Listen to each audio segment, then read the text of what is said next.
Educa TV apresenta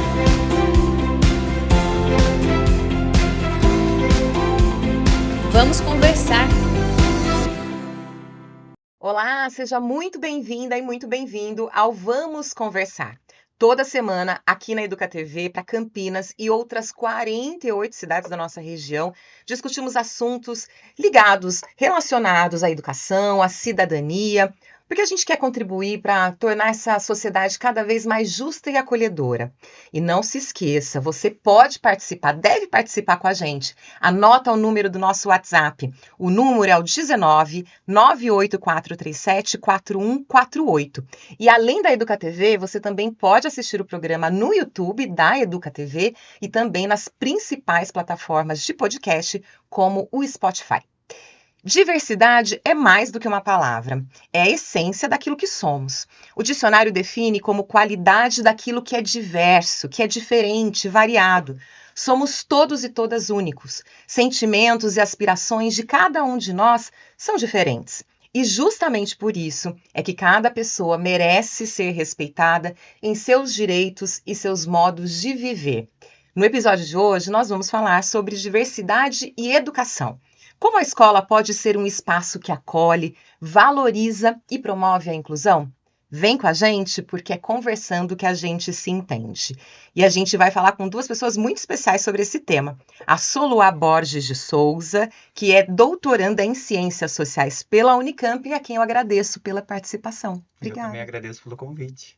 E a Caia Guzmão, que cursou Geografia pela Unicamp, é artista e cursa especialização em Direitos Humanos, Gênero e Sexualidades pela ENSP Fiocruz. Muito bem-vinda. Eu que agradeço o convite e por estar aqui com vocês. Eu já disse quem vocês são, mas eu sempre gosto que a primeira pergunta seja uma apresentação feita pelos nossos convidados e convidadas, porque eu gosto que a gente tenha a oportunidade de reforçar aquilo que é mais importante nas nossas jornadas. Contem pra gente, quem são vocês? Quem é você, Caia?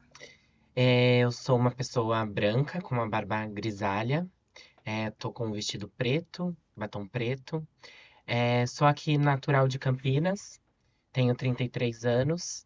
E atuo desde a produção cultural, mas também tenho uma formação em licenciatura, em geografia, e atuo principalmente na educação informal.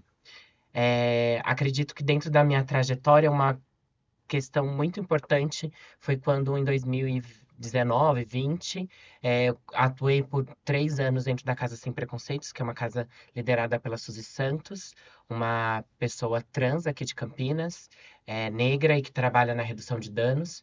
E nesse espaço, nessa casa de acolhimento a pessoas em vulnerabilidade social, foi um grande aprendizado e também um momento muito especial dentro da minha trajetória. E para além disso, eu integro o Grupo Identidade, que é um grupo de militância LGBT bem antigo da cidade. Muito bom. E você? Bom, eu sou a Soluá, eu sou do Rio Grande do Sul. Vou fazer minha audiodescrição, né? Eu sou uma pessoa trans não binária, eu sou branca, eu tenho o rosto liso, oval, eu tenho cabelo azul, caracolado, eu tô usando uma blusa com um pouco de tons de marrom colorida e maquiagem bem leve nos olhos, mais ou menos assim que eu tô. Faço doutorado, né, na Unicamp, eu pesquiso gênero e sexualidade há mais de 10 anos já, que eu tô na implicância em pensar, pesquisar, produzir, me relacionar com pessoas no geral, né, envolvida com matemática pensando gênero, sexualidade e marcadores da diferença, né, raça, geração, idade, etnia, então eu tenho trabalhado com isso há muito tempo. Eu tenho um envolvimento aqui em Campinas que ele é a partir do ativismo trans, né? Eu faço parte do Núcleo de Consciência Trans da Unicamp e atualmente eu também componho pelo NCT e pelo PAGU, né? Que é o grupo de pesquisa que eu faço parte, o grupo de trabalho que está estudando a implementação de uma política de ações afirmativas para pessoas trans, travestis e não binárias para ingresso no vestibular da Unicamp, né? Então eu tenho atuado nesse campo educacional, pensando forma de acesso para pessoas de outras diferenças, diversidades dentro do espaço da educação, né? A minha experiência com escola, ela é anterior, inclusive, né? Faz mais, né, tempo, de 10 anos que eu trabalho com isso. Então, na minha formação, quando eu fiz graduação, né, eu tenho graduação em Direito, agora que eu estou fazendo a complementação pedagógica em Sociologia, estou cursando, inclusive, Quando eu atuava, a gente fazia bastante oficinas e cursos de capacitação com profissionais na escola. Isso eu tô falando 2016, 2017, né? Então, minha experiência sempre foi essa, de trabalhar com profissionais, mas também com a rede de adolescentes para pensar diversidade na escola a partir dessa perspectiva de dinâmicas, né? Como a gente pode pensar a escola num processo coletivo de educação popular, que a gente pensa, né? Então, eu sou essa pessoa. Muito bem. Bom, vamos começar do começo. Eu trouxe aqui uma reflexão sobre diversidade, mas eu queria que vocês falassem sobre o que significa quando a gente fala sobre diversidade. Eu estou perguntando isso porque, às vezes, a gente acha que essa é uma palavra, né, é um conceito que já está até meio batido, mas que, às vezes, as pessoas não conseguem entender muito bem o que isso quer dizer. Então, eu queria ouvir de vocês. Eu acho que. Posso falar? Pode ir. Desculpa se eu acabei Imagina, cortando. imagina. Eu acho que diversidade tem uma falsa interpretação social do que diversidade pode ser enquanto conceito, como tu falou, né? Mas enquanto experiência cotidiana. Acho que, apesar de ser uma palavra que tem sido difundida muito nos últimos anos, né? Talvez de uma forma um pouco equivocada, as pessoas não têm noção de que pensar em diversidade é falar do dia a dia de todo mundo. Porque ao falar diversidade, a gente está falando sobre inúmeros marcadores sociais de diferença, que a gente nomeia, né, como gênero, sexualidade, raça, classe social, capacidade econômica. Tudo isso faz parte do conjunto de diversidades, né? Então, não é um conceito fechado em si, e ele não diz respeito somente ao que as pessoas geralmente associam diversidade a questões de gênero, né, e sexualidade. Mas não, a gente está falando sobre racismo, a gente está falando sobre classismo, capacitismo. Então, diversidade ele é um conceito mais amplo do que as pessoas às vezes imaginam que ele pode ser, né? E acredito que tem muito disso, e também essa diversidade, ela vai também, no tempo e espaço, ela vai se moldando e se modificando a partir também desses marcadores, porque o conceito que você falou no começo, de ser um uno, mas também tá nessa diversidade, mas essa diversidade desse uno, também ele vai ser toda hora também modificado pelo tempo e espaço. Então, tem algum momento que pode acontecer algo na vida e na trajetória que vai modificar e esses marcadores podem mudar. Porque pode ter um momento que a minha mobilidade ela vai estar reduzida. Pode ser em algum momento que alguns questionamentos de entender essa diversidade que eu tenho de relação afetiva e com as pessoas e os seres humanos e não humanos, que também sempre toda hora vai me pautar e vai me modificar de como eu atuo dentro dessa vivência e nessa diversidade. Acho que ela sempre se modifica. Isso que você traz é muito bacana, porque eu sou mãe de 2 meninos, né? Eu tive 2 gestações. E o meu filho mais velho tem 17 anos, já é um adulto praticamente. Mas foi a primeira vez que eu parei para pensar nisso, que assim, que eu era uma pessoa que estava com menor mobilidade, né? Eu saí dessa coisa, né, que é mulher, não tenho nenhuma deficiência, não tenho nenhuma questão, não tenho nenhuma condição, e me coloquei, assim, né, pensando mesmo, assim, que é exatamente isso, né? Porque a gente está em transformação em todo momento, então a gente não vai ser a mesma pessoa do momento em que nasce ao momento que morre. E isso é muito importante, porque eu acho que às vezes as pessoas não conseguem olhar com empatia para o outro. E aí é muito difícil, né, da gente conseguir estabelecer uma relação de respeito, por exemplo. Inclusive porque as pessoas não se colocam, não conseguem se perceber como pessoas diferentes. É, Geralmente quando tu fala, né, foi nesse momento em que eu consegui me perceber como uma pessoa que precisaria de um auxílio diferente, de um cuidado diferente, né? No caso, a gestação, que exige realmente, né, exige uma atenção diferenciada. Mas quando a gente pensa na noção da diversidade, a gente pensa se alguém é diverso, nomeado como diverso e diferente, quer dizer que tem uma norma, né? Tem uma é norma que diz como ser, diga-se assim, né? A verdade. cada período e tempo na história, como a gente está conversando, né? Então, se tem uma norma, as pessoas se veem muito na ideia da norma. É daí por isso que a gente tem a importância de falar, né, sobre racismo, homofobia, transfobia, capacitismo, porque as pessoas se percebem, bom, eu sou a pessoa, entre aspas, né, normal. Eu Muito sou uma legal. pessoa branca, da classe média brasileira, então não, Heteronormativa. racismo, o que é racismo, É, sabe? Então, se a pessoa não se afeta, há uma tentativa, parece, de não olhar para o que os outros se afetam, né? Bom, eu me considero uma pessoa hétero. Ah, então, por que homossexuais? Por que as lésbicas fazem isso? Por que a bissexualidade? Então, se questiona a ideia do diferente como o outro. É sempre esse outro inominado. Ai, a pessoa ali, a pessoa que eu nunca sou o outro. É verdade. Quando nessa perspectiva, se a gente for pensar que a diferença, como tu iniciou conversando, né? Todos somos uma pessoa diferente. Sim, Eu também, como norma, sou diferença de alguma diferença é normativa. verdade. Então, acho que falta um detalhe social e político das pessoas tentarem se encontrar enquanto diferença também, se reconhecer na sua normatividade. Bom, eu sou essa categoria, eu sou assim, né? Eu sou uma pessoa branca, dessa classe social, tenho essa capacidade econômica, então eu tenho que olhar para outros lugares que não são os mesmos que os meus, né? Então acho que a gente tem uma barreira aí para pensar em como que as pessoas consigam olhar para a noção da diferença sem que aponte no outro, o outro, mas que se entenda como o outro enquanto sujeito o outro também, né? Então acho que isso é um desafio. Eu queria que a gente falasse então agora, né, nessa perspectiva, né, porque a diversidade, na verdade, ela é uma grande riqueza, né? Convivendo com muitas pessoas diferentes, que a gente tem tantos saberes, que a gente aprende, que a gente se relacione, que vê o mundo de uma forma diferente. Como é que a gente traz isso para a escola, né? Que é esse espaço, e aí falando especialmente da escola pública, que é esse espaço, porque a escola pública é a maior, né, tem o maior percentual de alunos, né, maior responsável pelos alunos no Brasil. Como é que a gente discute isso desde o início, não só em datas, mas como é que a gente incorpora isso para fazer dessa discussão uma discussão cotidiana? Acho que para discutir também é pensar contranarrativas, porque eu acho que quando você fala de datas, também tem que pensar qual outras narrativas que não entra na data, e para não cair em um sistema muito. Ah, é só em maio que eu vou falar sobre a questão LGBT.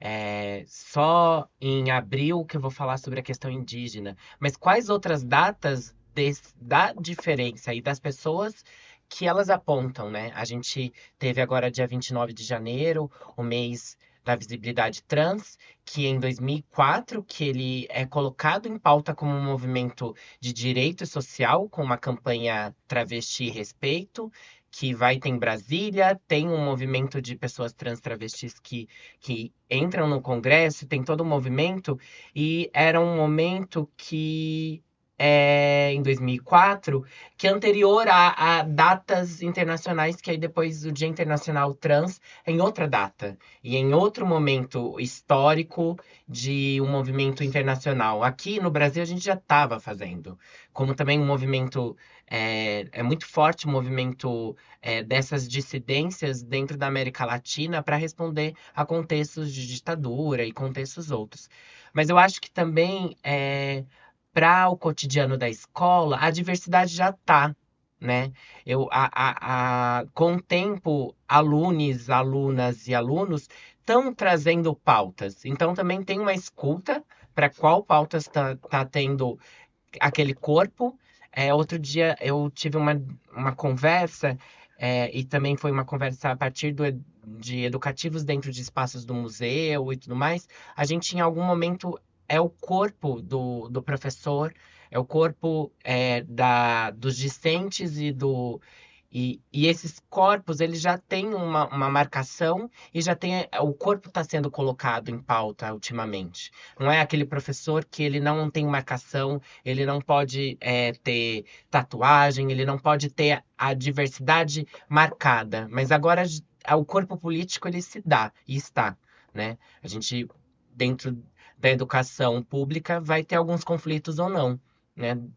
A partir desse corpo político que está sendo colocado, de também como que o sistema da educação ali vai também poder dar abertura para esse corpo e desse professor, dessa professora, mas também desses alunos. E acho que nessa interação e ver que temas que vão vindo, a gente consegue pautar sobre a diversidade.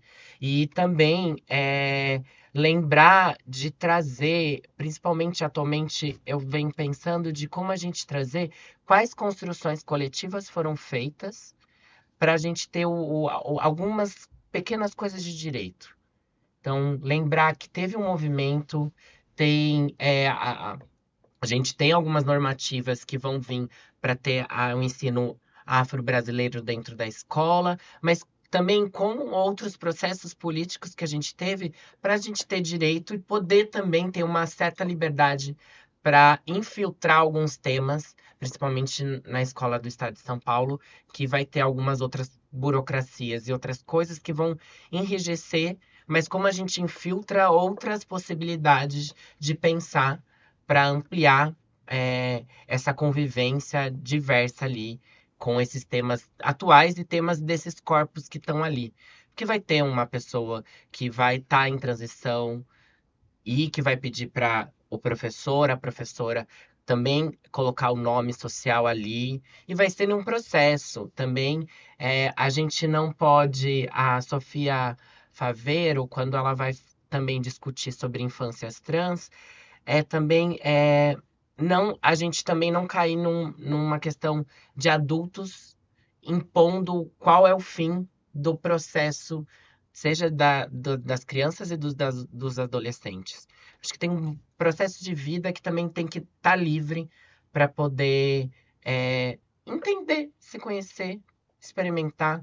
Então, acho que a educação ela também está aberta a isso, também é potente.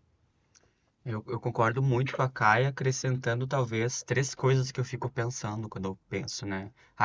Como trabalhar com diversidade na educação, né? Eu acho que eu fico pensando a partir de três eixos. O primeiro, que a Caia comentou, que é pensar o processo de formação de material pedagógico. Como é que a gente pensa normativas para acessar a escola de uma forma diversa, né? Por exemplo, uma escola, as últimas normativas educacionais que retiraram o ensino de sociologia, de disciplinas de humanidades da escola, porque nessa perspectiva que se foi adotada, a escola não é um espaço de produção de conhecimento coletivo que não seja direcionado para uma formação técnica. Então, eu acho que aí o primeiro eixo é um eixo conceitual epistemológico, que é qual modelo de escola a gente está produzindo, né? Então, se a gente está produzindo uma escola que não estimula o pensar, não estimula a reflexão, acho que a gente já tem um déficit aí que a gente precisa repensar como a gente faz o debate dessas temáticas em que disciplinas, né? Não que em outras disciplinas isso não aconteça. Acontece muito, inclusive. Mas a gente tem que ter um outro processo formativo, que é o primeiro eixo, né? Acho que o segundo eixo, eu fico pensando que é o processo formativo profissional. E aí isso envolve várias questões, inclusive o sucateamento das escolas públicas no geral no Brasil, né? A ausência de profissionais, a falta de incentivo financeiro, a má remuneração, a falta de capacidade das escolas, né, enquanto arquitetura e coisas da escola, eu disse assim, quanto estrutura, de poder comportar, por exemplo, tu fazer um processo de capacitação profissional sobre diversidade, sobre diferenças com todos os profissionais, sem corromper o tempo que o profissional já gasta na escola, mas em casa, para preparar a aula, para dar conta de tudo isso, né? Então, a gente não dá para a gente, quando a gente fala em processo de formação e capacitação, não é jogar tudo para a ponta, né? É pensar já desde trás a estrutura, como fazer com que esse espaço comporte também uma formação continuada para lidar com situações, por exemplo, da inclusão no nome social. Ai, desculpa, bati no microfone.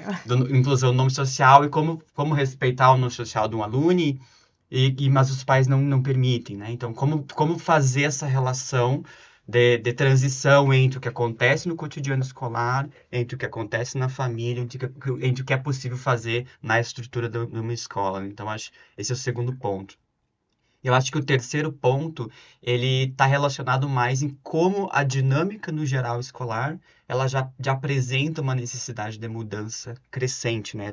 Uma forma de que a escola, alunos já estão tentando se manifestar em termos de identidade, em termos de aspectos da sua vida, sem medo. Então a escola ela também tem que ser esse espaço para que garanta com que essa criança, esse adolescente, essa pessoa em formação possa se expressar sem o medo de uma represália. A escola não é um quartel.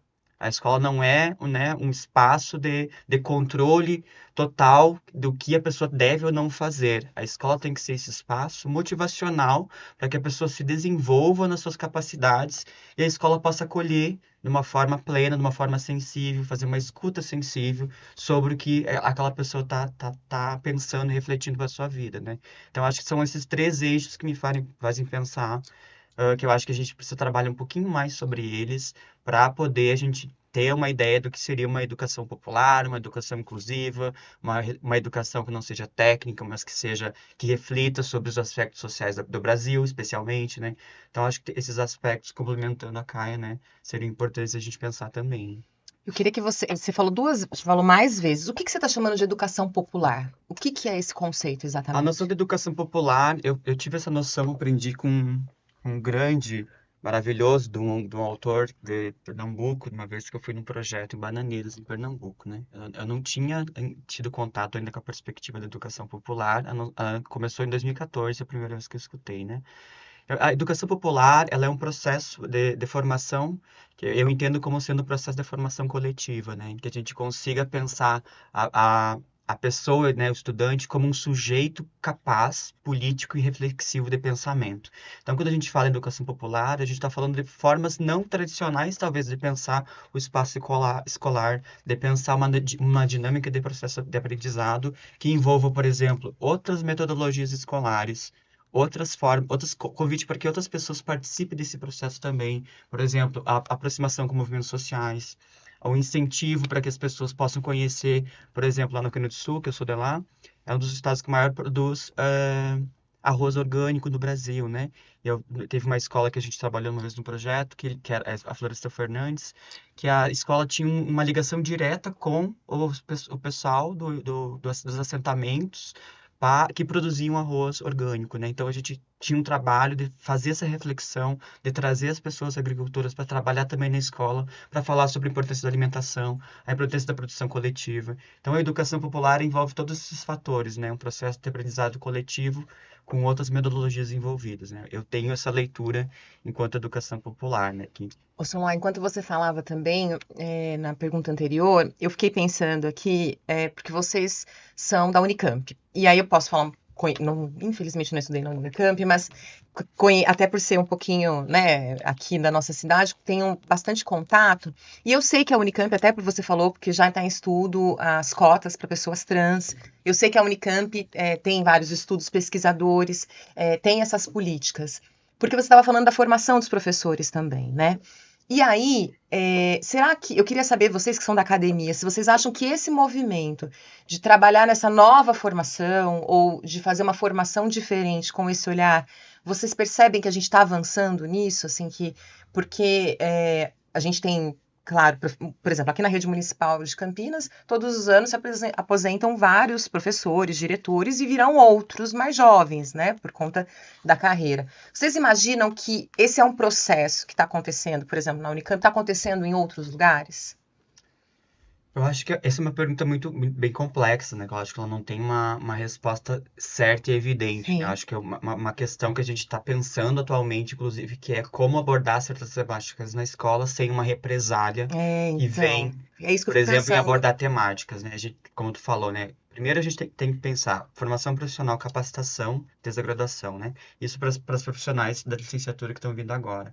Mas quem já está na escola já está há muito tempo funcionando na mesma dinâmica. Então tem um desafio aí também de tentar convidar pessoas que já estão a uma lógica que já é sua, da dinâmica escolar, de 10, 15 anos, a pensar outras coisas. Então, isso é um desafio também, né?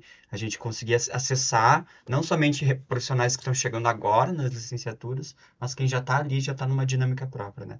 Mas quando eu falo que é um tema complexo e talvez não tenha uma resposta certa exatamente, porque nos últimos anos a gente teve uma perseguição muito grande a professores e professoras da rede escolar no Brasil, né? Desde 2014, 2015, a gente teve a ascensão de projetos legislativos em vários estados aprovados, em outros revogados, que tentavam combater a produção de significados de educação nas escolas para pensar diferenças e diversidades, né? Estou falando de escola sem partido especificamente, né? Então, são projetos e tentativas de fazer com que a escola seja esse suposto lugar neutro onde a criança ou adolescente não possa refletir, né? Então, acho que nesses últimos anos, profissionais da educação como um todo, que trabalham nas escolas, que são profissionais da ponta, né?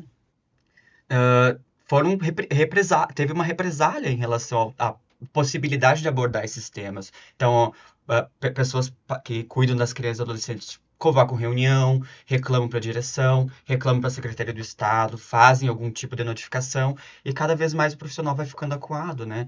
Então, eu acho que tem um desafio aqui que é como fazer com que a estrutura escolar consiga comportar e amparar profissionais que estão na ponta a poderem dar segurança para eles, que eles podem sim abordar certa temática sem o medo da represália, sem o medo de passar por um processo administrativo, sem o receio de ter que encarar, né, uma sindicância, outro processo assim, né, mas que tenha realmente essa autonomia escolar, que é o que a escola deveria ter, né, uma autonomia do profissional e da profissional, de abordar temáticas envolvendo, por exemplo, a diferença entre identidade de gênero e sexualidade, orientação sexual, né? Que é uma dúvida que ela é frequente. E as pessoas confundem o que é identidade e o que é orientação.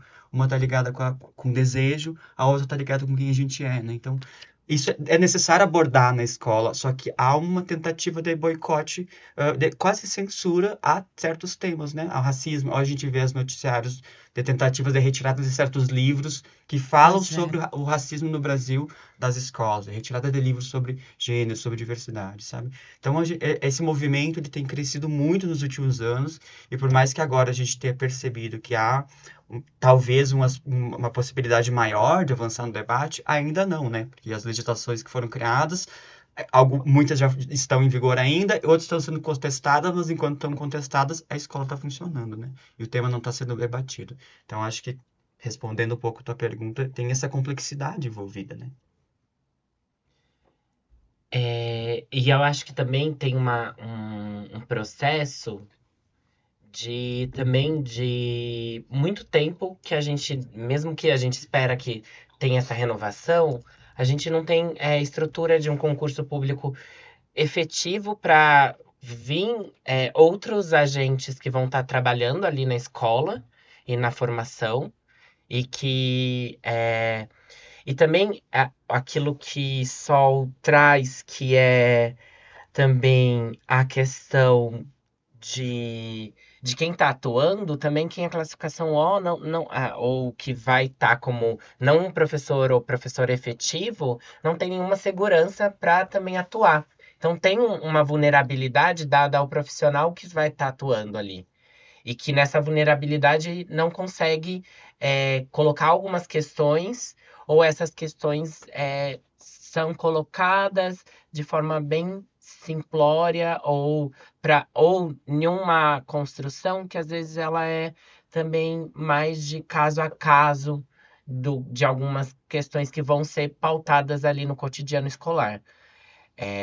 Pelo menos eu lembro uns anos atrás, quando eu estava fazendo estágio, de acompanhar que tinha alguns casos a casos que eram resolvidos ainda de uma forma muito singela ou muito reservada e não numa discussão mais plural para conseguir resolver alguns conflitos que podem ter no cotidiano escolar.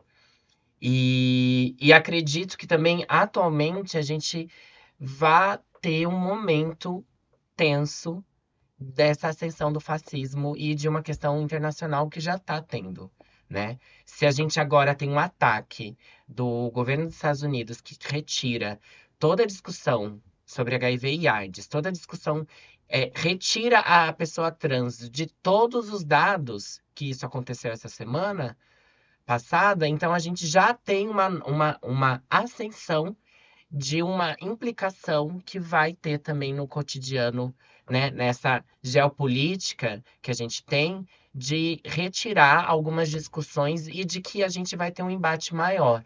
E é um embate que a gente já tem que estar, né, como educadoras e educadoras populares, já pensando que muito provavelmente a gente vai ter um grande desafio na próxima eleição presidencial, que não falta muito tempo. E que isso também incide numa cidade como Campinas, que já tem também processos políticos e processos de retirada de algumas discussões sobre gênero e sexualidades e também algumas outras pelos próprios deputados e vereadores que a gente tem por aqui. Então, acho que ainda tem uma tensão que ela está sendo arrastada, mas na hora que a gente achou que talvez, em algum momento, é, esse essa gravidade que os corpos marcados sentem, a gente podia relaxar. E a gente está vendo que agora não vai dar para relaxar tanto. Essa gravidade do sistema e tudo mais, ela que você acorda de manhã e vai levantar da cama, ela voltou. A gente acho que conseguiu comemorar pelo menos um ano com o governo mudando, mas aí agora que a gente achou que ia dar, vem. A verdade é que é uma questão política, né? Uhum. É uma questão política. E aí a gente tem muitas questões e muitos interesses, né, que interferem nessas políticas, né? Porque a gente tem que tratar disso também como política pública, política educacional. Eu quero aproveitar vocês aqui, porque você falou, nós somos uma TV educativa, inclusive muitos professores e professoras vão nos assistir, e isso é muito importante, tenho muito orgulho disso. E eu queria que a gente falasse sobre pelo menos 2 termos aqui que eu lembro já, que de fato as pessoas ainda têm confusão. Então eu vou pedir para a ajuda de vocês para a gente explicar. Primeiro, voltar. Diferença entre identidade e gênero. Vamos lá. Tá. Eu acho que isso é importantíssimo, né, gente? Às vezes a gente que trabalha, né, a Caia trabalha com gênero e sexualidade há séculos também, que nem eu, né? A gente é umas kakura, que a gente diz, trabalhando nessa perspectiva da educação em gênero e sexualidade. E ainda dentro do campo de trabalho, quando a gente vai fazer alguns processos, né, eu percebo, pelo menos, acho que deve perceber também, essa falta de conhecimento geral sobre uma confusão, na verdade, do que é identidade de gênero e o que é orientação sexual, né? Vamos colocar um parênteses aí de questões que elas precisam ser separadas, mas que elas andam juntas, Sim. né? Como a gente estava falando, marcadores da diferença, eles andam todos juntos na construção de um corpo, né? Mas, em termos gerais, a identidade de gênero é o modo como a pessoa se percebe enquanto sujeito no mundo, né? Então, identidade de gênero, como eu me entendo no mundo. Eu me entendo enquanto uma pessoa trans, eu, por exemplo, me entendo como uma pessoa trans não binária. Essa é a minha identidade de gênero, como eu me manifesto ao mundo, eu expresso na minha forma de vestir, eu expresso a minha forma de comunicar com o meu corpo, como eu uso o meu corpo no mundo e eu expresso isso a partir da minha identidade, né? Eu sou uma pessoa trans, eu sou um homem, eu sou uma mulher, eu sou uma pessoa não binária, eu sou uma pessoa intersex, sabe? Então são características que estão relacionadas a como a pessoa se identifica, né? Já a orientação sexual está relacionada diretamente com o desejo. É como a gente manifesta o nosso desejo no mundo, que é diferente de pensar como a gente manifesta o corpo enquanto sujeito no mundo, né? Desejo está atrelado a manifestações diversas, né? Tem formas diversas de identificar o seu desejo. Eu posso ter uma orientação sexual bissexual, por exemplo, né? Posso gostar de vários corpos, não ter um corpo determinado para eu gostar. Eu posso ser uma pessoa heterossexual, uma pessoa homossexual, posso me identificar como lésbica, posso me identificar como pansexual. Então, a orientação sexual está relacionada com como eu desejo, não necessariamente relacionada à sexualidade enquanto sexo, mas a sexualidade enquanto uma categoria política e social que dá conta de várias experiências desejantes, de corpos que desejam, né? Então, tem essa diferenciação entre as duas, que inclusive, quando a gente trabalha na Unicamp, ali no GT de cotas, quando a gente vai conversar com outros docentes para falar sobre a importância, em algumas reuniões, a gente tem que trazer um slide explicativo para profissionais da Unicamp, professores e professoras, do que é uma e o que é outra. Porque, por exemplo, quando a gente fala sobre acesso e inclusão de pessoas trans, travestis e não binárias ao ensino superior, a gente está falando em tentar fazer com que uma parcela que é grande da população no Brasil, né, cerca de 3%, 2% da população, são 3, 4 milhões de pessoas, se identificam como trans, ainda que a gente não tenha dados oficiais do IBGE, né, a gente tem subnotificações de identificação, porque essa é uma categoria que não entra enquanto debate no IBGE, ela está sendo debatida nos últimos anos, tentando incluir. Então, quando a gente fala sobre a inclusão dessas pessoas, a gente está pensando em formas de fazer com que uma categoria específica de identidade de gênero, né, consiga acessar direitos que outras pessoas já acessam. E há uma confusão, por exemplo, quando a gente fala que a gente quer ter cotas trans nas universidades, que nos últimos anos, nos últimos 2 anos, pelo menos, houve uma ascensão muito grande dessas políticas, e que bom que teve. E as pessoas confundem, então quer dizer que agora a pessoa é gay, é bissexual e vai entrar por cotas? Não. Isso a gente está falando de orientação sexual. Quando a gente fala de cotas sociais para pessoas trans, a gente está falando de identidade de gênero enquanto uma pessoa não cisgênera, né? Que não é cisgênero, que se identifica como trans. E no Brasil, as estatísticas de pesquisas mostram que a maioria das pessoas trans evadem das escolas porque não é um espaço educativo capaz de comportar esse corpo na sua diferença, né? Então, acabam não acessando o ensino superior. Então, quando a gente fala, por exemplo, né, dando um exemplo de cotas, é por identidade de gênero, não por orientação sexual. A gente tem que fazer essas diferenças das duas questões, porque essas duas questões também são importantes de ser abordadas no contexto escolar do cotidiano, né? Quando a gente se depara com uma experiência de estar conversando com um aluno que está tentando se entender nesse processo, a gente, enquanto profissional, nossa função também é tentar entender e orientar essa pessoa a, tipo, olha, primeiro, que bom que você teve a liberdade de conversar comigo. Eu acho que realmente eu sou a pessoa certa. Vamos conversar, vamos fazer um espaço de escuta e acolhimento e que possa orientar essa pessoa. Bom, não quer dizer que você goste de menino e menina que você tá errado, que você não é legal, que você sabe que você vai fazer isso e aquilo, sabe? Então é orientar essa pessoa em processo formativo de que tudo bem ela se identificar quanto uma pessoa trans desde criança. Tem muitas crianças trans, né, que se identificam com trans desde a infância. Tá tudo bem, não é um problema. Estou aqui enquanto escola, enquanto instituição pública, política, né, que é uma dos pilares da educação no Brasil, a escola, a família e a sociedade. Mas a escola como esse processo formativo de acolhimento, né? Talvez na família não encontre, na sociedade também não. Então a escola pode ser aquela professora, aquele professor que tem mais intimidade e conversa, sabe? Então eu acho que saiba diferenciar o que é orientação sexual, o que é identidade de gênero, para poder auxiliar essa pessoa, né? Então eu acho que tem essa, né? Uma pergunta que seria simples de responder, não é eu acabei muito abrindo simples, não, mas foi bastante, porque ela é excelente. complexa também, porque ela envolve tudo isso, né? Muito bem. E marcadores de corpos, Kai, explica pra gente.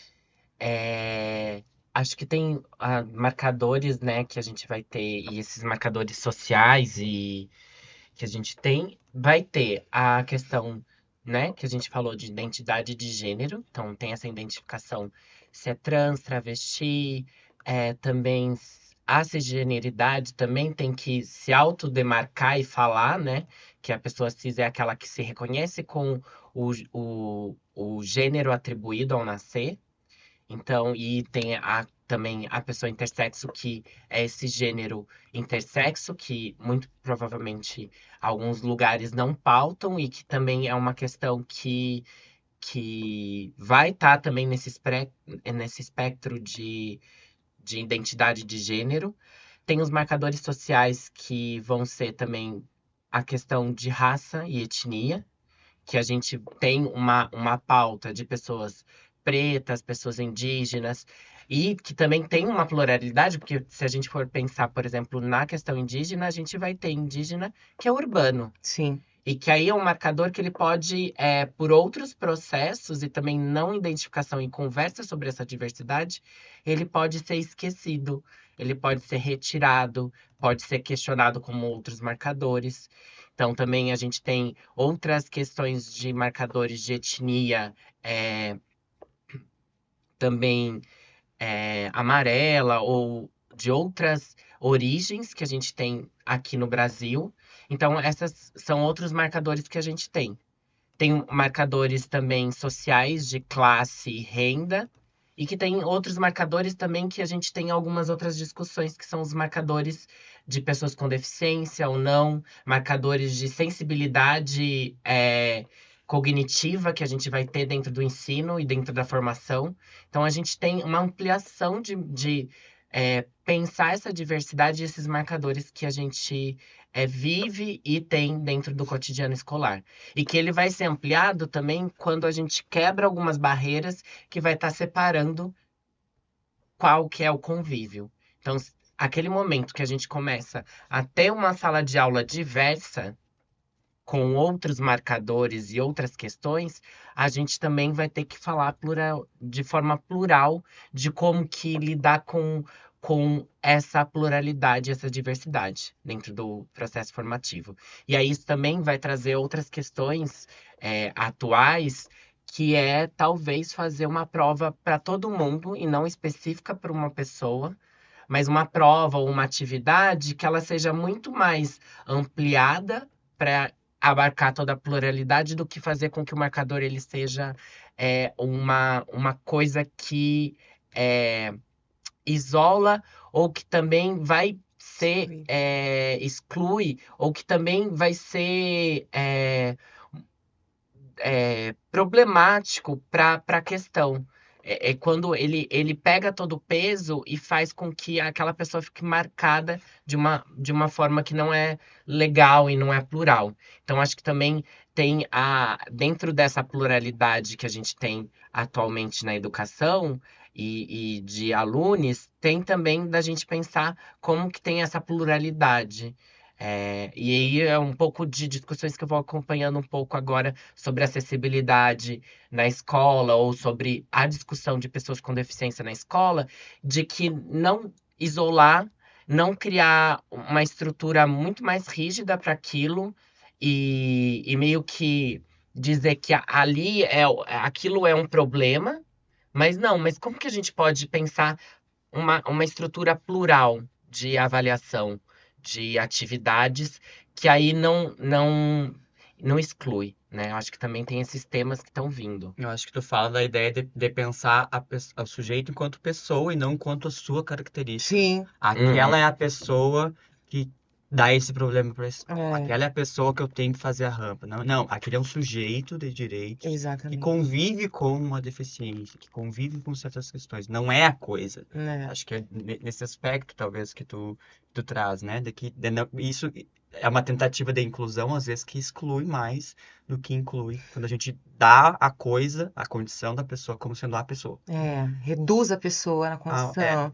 E você estava falando, né, agora com isso que a gente acabou de conversar, e anteriormente, você falando do acolhimento das pessoas, né, de um aluno, uma aluna, enfim, que tem ali as suas questões se descobrindo em relação ao seu gênero, né, a sua identidade. E aí eu fiquei pensando assim, na verdade a gente também está falando de reduzir danos, no sentido de que pode ser um sofrimento para a pessoa, pode ser não, né? Eu acho que muitas vezes é um processo de sofrimento ainda, né? Por conta de preconceito, por conta de tudo isso.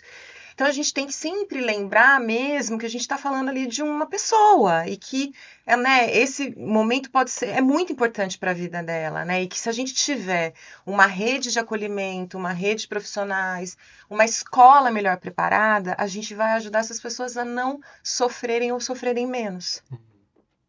E aí, quando tu fala em redução de danos, eu fico pensando na urgência da gente, né? A gente fala tudo que a escola precisava ter, né? Mas eu vou falar mais uma coisa que também a escola precisaria ter. Coitada da escola, né? Porque ela acaba abarcando tudo. A escola vira...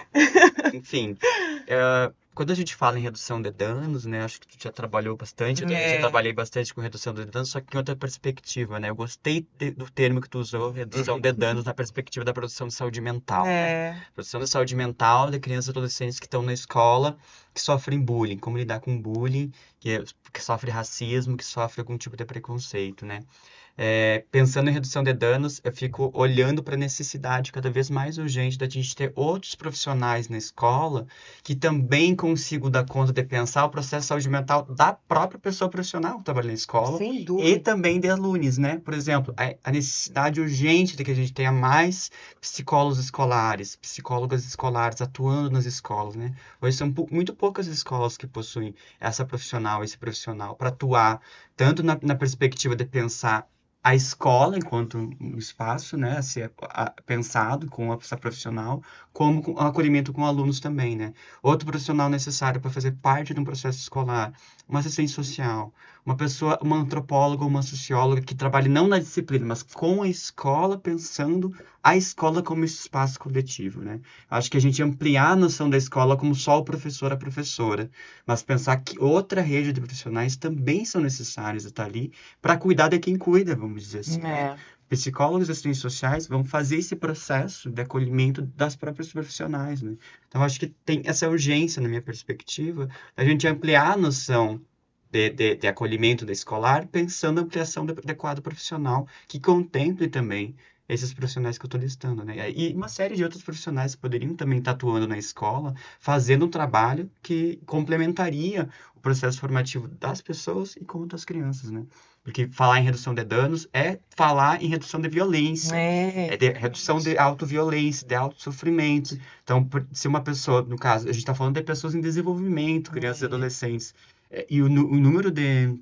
Não tem estatística agora na minha cabeça, mas esses dias eu estava lendo aleatoriamente o número de crianças que têm se violentado no Sim, Brasil, tem que têm aumentado. cometido a violências com seu corpo ao ponto de chegar em agressões finais com seu Sim, corpo, aumentou muito no Brasil muito. nos últimos anos, principalmente se for pensar nessa dificuldade que a gente tem atual no pós-pandemia, que é algo que parece que a gente não viveu uma pandemia, É às vezes, verdade. né? Se exige dos profissionais muita coisa, se exige o resultado da escola, sem entender que teve crianças que, na sua fase de desenvolvimento social, de coletivo, estavam confinadas numa tela e no processo educativo.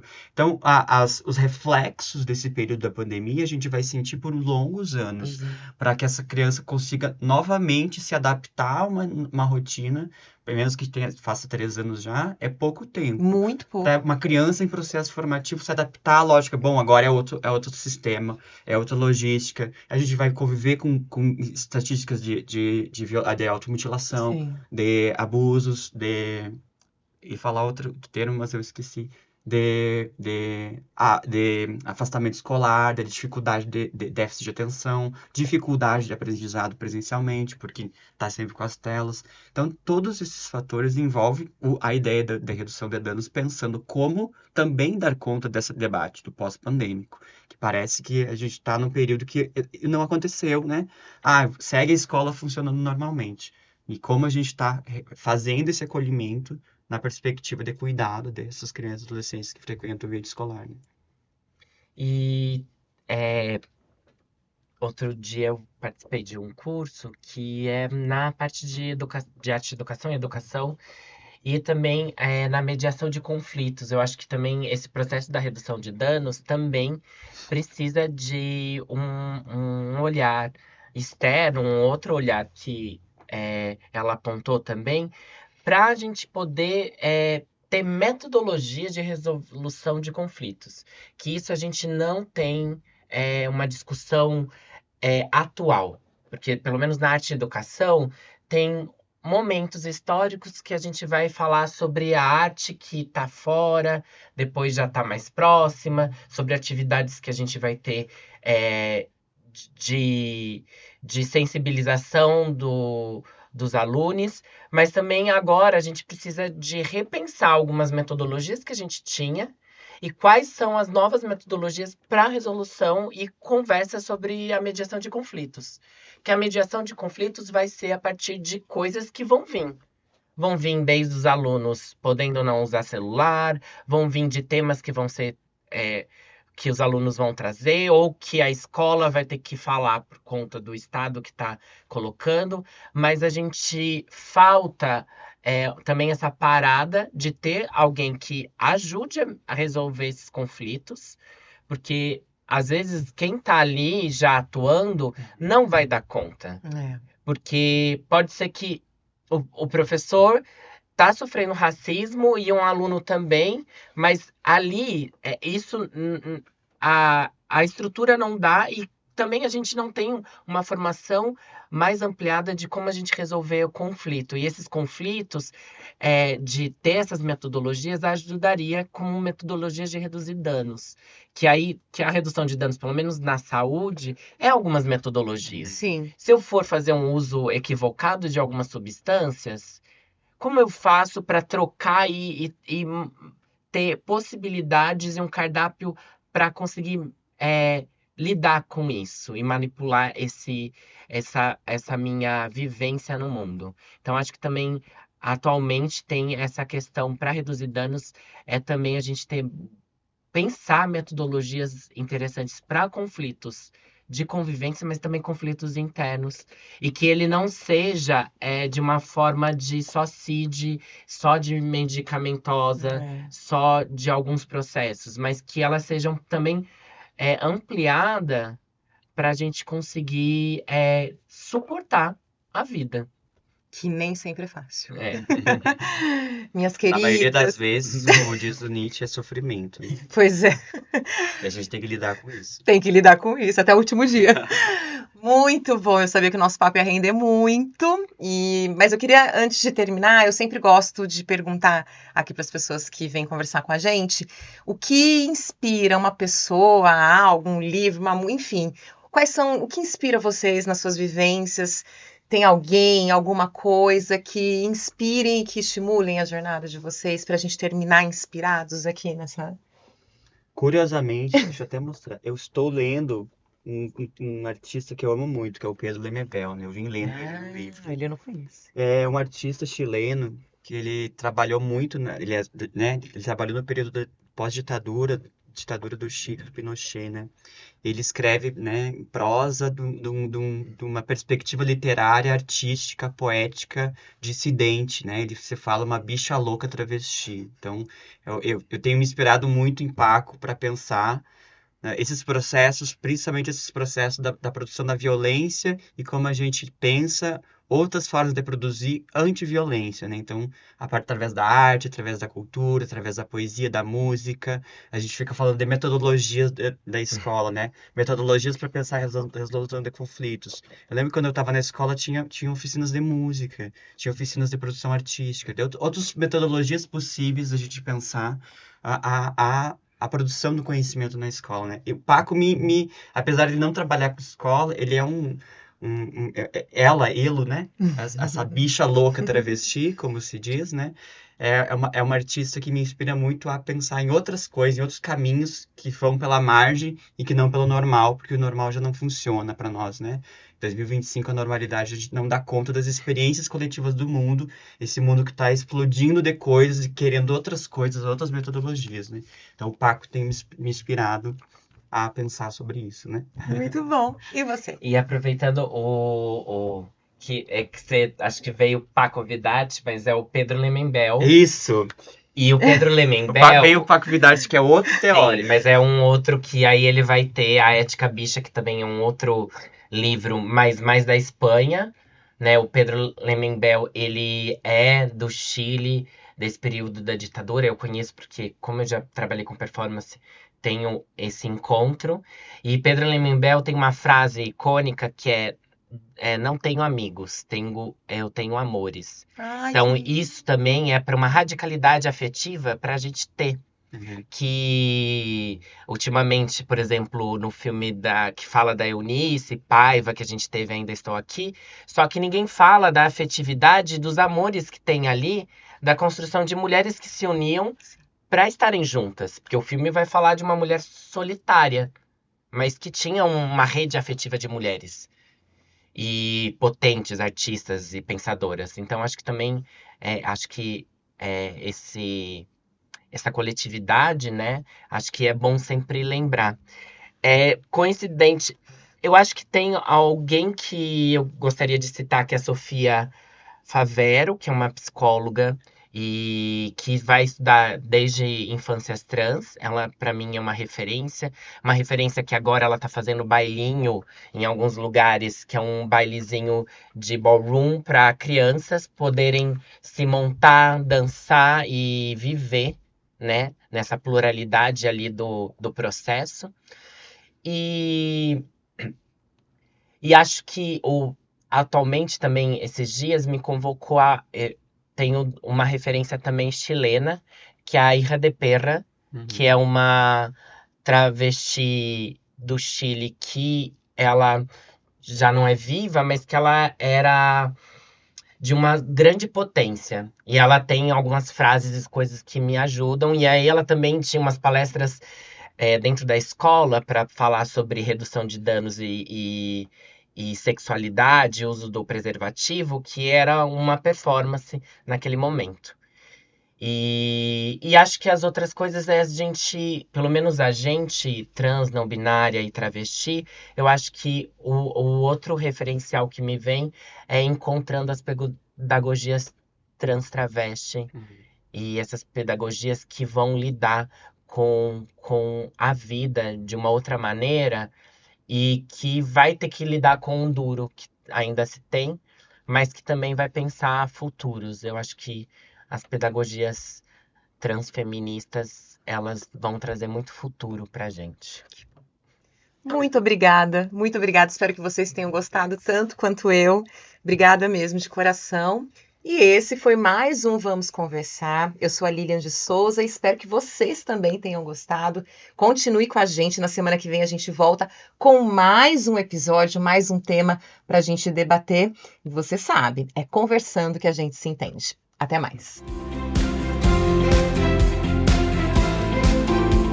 Educa TV apresentou